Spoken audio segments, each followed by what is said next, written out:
Maswerteng gabi po mga ka-STL. Narito na po ang resulta ng STL Pangasinan para sa araw na to, 3rd October 29, 2025, araw ng Miyerkules. Naway ang mga natayaan niyo po mga numero kanina ay manalo nawa ngayong gabing ito, 8:45 PM. Kaya kunin niyo na po ang inyong mga ticket. Narito na po ang resulta.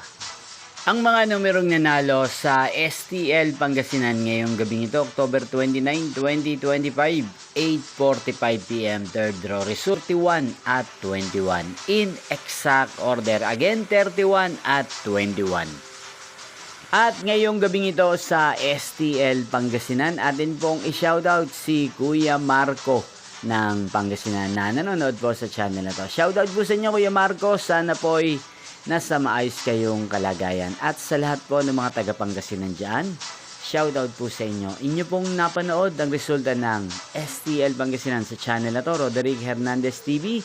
Maraming salamat po sa patuloy niyo pong pagsuporta sa aking channel. Magkita-kita pong muli tayo bukas ng alas 12 ng tanghali.